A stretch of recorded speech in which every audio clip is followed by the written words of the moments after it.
Is there an imbalance in your brand galaxy? A disconnect between the internal and external message of your brand? Introducing Masters of the Brandiverse, a weekly show where business leaders can find the marketing tools they need to catapult to the next level. Join co-host Nick Coleman and myself, Graham Skaggs, as we give you strategies and concepts to successfully build a powerful brand. Welcome to Masters of the Brandiverse. Hi, my name is Nick Coleman, co-host of Masters of the Brandiverse. Do you feel like your employees are not excited about coming to work? Well, in this episode, co-host Graham Skaggs and I will share with you how this simple tip can give employees the motivation they need to get more done with passion and energy. Be sure to like and subscribe to our channel. And if you like what you hear, leave us a comment below. So, if we're going to go into the second tip, to really get your culture aligned with your brand, as a leader of your organization, you have to explain your vision.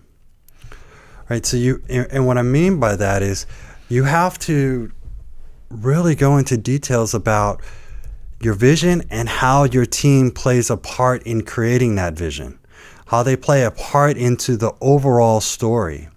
Because it's just like with movies. When people sit down and watch a movie, a TV show, they want to get lost in the story.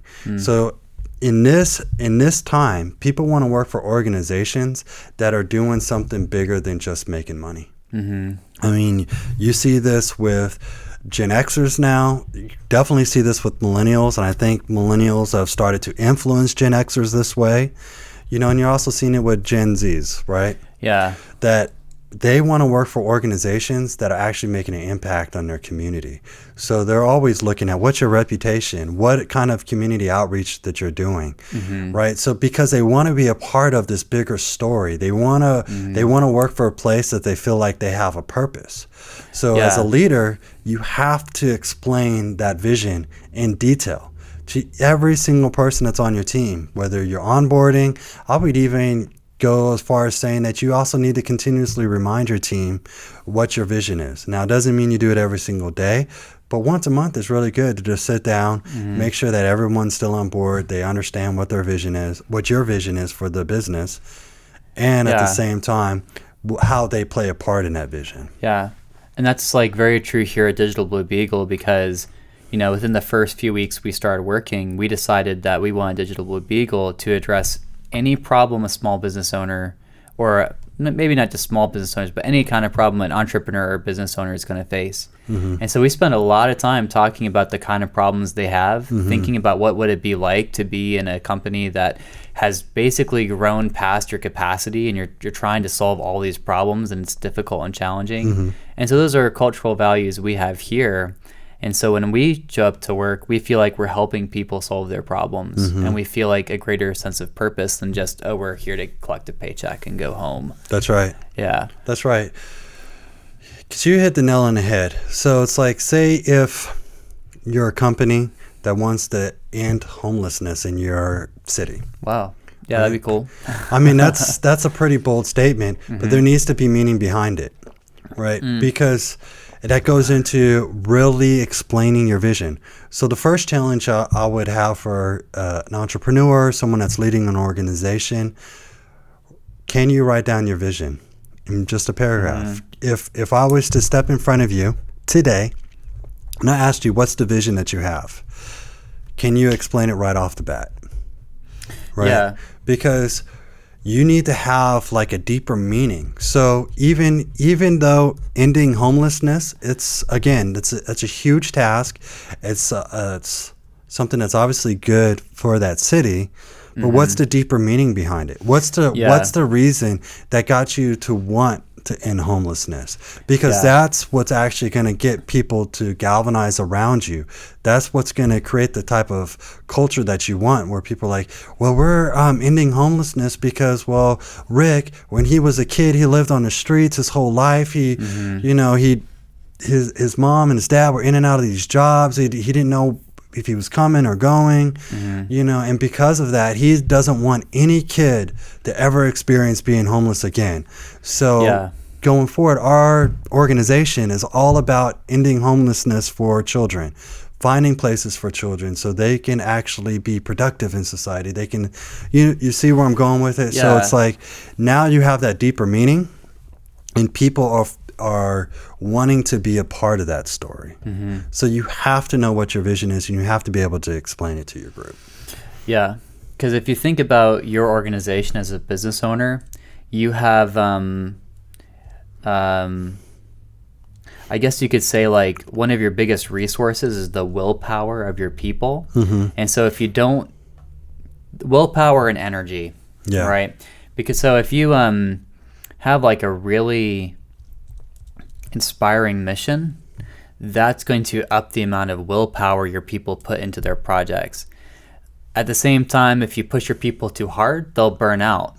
So you have to walk that balance between inspiring them but not burning them out at the same time. You know, a part of creating a vision for your company is to inspire them to work harder.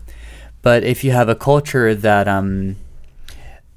maybe doesn't respect people, you might push them too hard and they'll burn out. And so you need to walk the line between like inspiring them, but also not like working them out like too hard and burning them out, and respecting that, you know, people are still finite. They're not capable of working, you know, 80-hour weeks, week after week after week, you know. You know, I would actually say that it's not about pushing people. It's about bringing out the passion inside of them. I think that needs to be the number one focus that you have. Because if you have someone who spends, say, 35 hours that week working with you 40 hours, if they're showing up to work and they're passionate and you're driving that passion, then their productivity is going to be really high. So you're not going to necessarily need them to work 80 hours, because that 40 hours is like 80 hours. It's like a high quality. And that's what you want. So if, like what you're talking about, if I'm pushing people to work, you might not get like high levels of productivity. You might get them to be there with you for all these hours. They might actually produce. But if you have someone that's really passionate about what they're doing, they're going to be so hyper-focused. They're going to be so present in their job that those 40 hours that they're with you is like what you're talking about. It's high quality. Yeah. And going back to, you know, writing down your vision in a paragraph, like what do you think needs to be in that paragraph to make it a good vision statement versus a bad one? I would say that it really has to be your why. Like, why at the end of the day are you doing this? Like, why did you create this business? Why do you have this mission? Yeah. You know, it really is like what Simon Sinek says. You know, you need to first start with your why, and your vision is all about your why. Yeah. And for the record, your why should not be, I want to be the best, because that's not a good why. You know. Yeah. But see, that goes into what we're talking about, communication. You got to be highly effective at communication. And of course, now there's the big buzz around, you know, emotional intelligence. Yeah. Right. So you got to have really high emotional intelligence, high communication skills, because if you're just saying you're the best, it's super vague. Yeah. Like what you're always talking about. What does that really mean? Best at what? Am I the best at customer service? Am I the best at, you know, what? I have no idea what that really means. You can make it up. You know, you can be the best at anything, right? It's just super vague. So you have to be super communicative about what it is that your why is really about. Yeah. And you got to be willing to go deep. Yeah, absolutely. And I think part of your why, if you really want to get people to be inspired, you really want to get your team to be passionate about your movement, you have to be vulnerable. Because like what we were talking about earlier, if, say, like that individual that wanted to end homelessness, by being vulnerable about him being a kid and that was homeless, that's actually will get other people to get behind that vision. Because it's like, wow, I'm really feeling what his meaning behind all this is. it's all about that feeling. I want to feel with you. I want to be there with you. I want to because the thing about it is people want to help you. Whether you realize it or not, the people you bring onto your team, the people in your life, people surrounding you, they want to help you. But they got to know why they're helping you.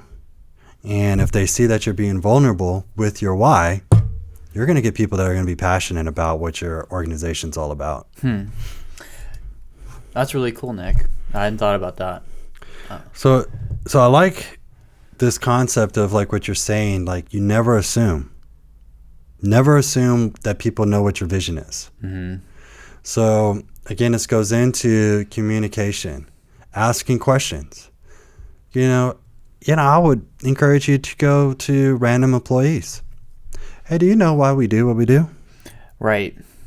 Do you know why I started this, or do you know why I started this nonprofit? Do you know why I started this business? Ask them what they think you're doing. Yeah. You might find out you're doing something way different than you thought you were. Exactly. And maybe even ask them if they do know your vision, is the company truly doing that vision? Yeah. Well, because let's say that, you have a management team underneath you and your management team is led by a very aggressive, competitive manager. And so the company then assumes that the brand is a very aggressive one. And so they value that kind of behavior. You go and you talk to your manager and you find out that he looks very seriously at performance indicators. And so now your employees think that, our culture is really aggressive and that's what it means to be a valued member. And you're like, that's not my vision at all. I'm not aggressive in the least. I'm a very kind guy.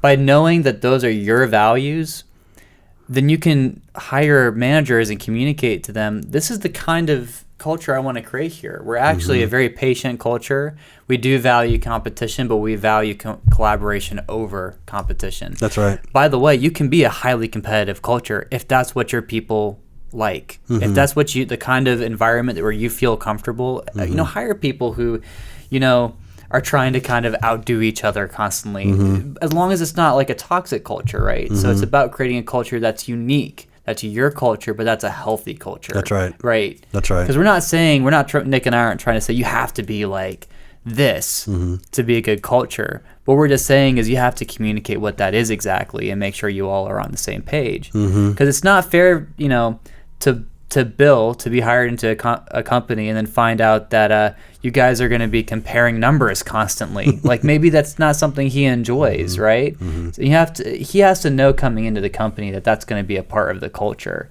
right? In this culture, every time you make a sale, they ring a big bell and we do a shot. Because if you have a culture where people are constantly questioning, why am I at this place? Why do I come here at this job? I hate getting up and going there. Well, you're going to have a company that the experience that your customers are having is not going to be the experience you really want them to have. Yeah. And that's really what it really boils down to is if you have this culture that's happy, then the experience that your customers are going to have with your brand is going to be happy because these are the people that are a reflection of your brand.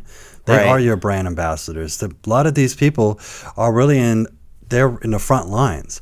So it's okay, if I'm T-Mobile and my customer service reps are not happy, well, that's actually the first interaction that your customer is going to have with your brand because they're going to call the number. They're going to say, hey, I have this problem with my phone. Or what's the latest model that's out on this particular phone? And if that employee answers the phone, they're unhappy. Well, now your customer is going to have a terrible experience with your brand. Right. So if you've communicated your vision and your vision is we're a very competitive brand and your people love that, you have just created amazing brand ambassadors who will then go out and create an excellent perception of your brand. They'll make more money. Your customers will be happy. You've done your job. That's right. And they're going to tell their friends and their family. Yeah. So like what you're talking about, they're going to go home and I love my job. It's super competitive. It fits it checks all the boxes. I absolutely love this place. And then so that also actually helps recruit top talent to your organization. Yeah. And when I talk about top talent that fits your culture. So if you're an organization that's highly competitive, well, most likely the people there are competitive. They're hanging out with other people that are competitive. They're talking about your culture. Well, now other highly competitive people are going to come and want to work at your organization. People tend to hang out with people that kind of remind them of themselves, right? If you're very competitive, you tend to hang out with other very competitive people, right? If you're more artsy, you hang out with more artists and more thoughtful people. So, yeah, that all can impact your brand because, like we said earlier, your culture is a set of shared beliefs and values that a group of people have together. Absolutely. So, yeah. Thank you for listening to Masters of the Brandiverse.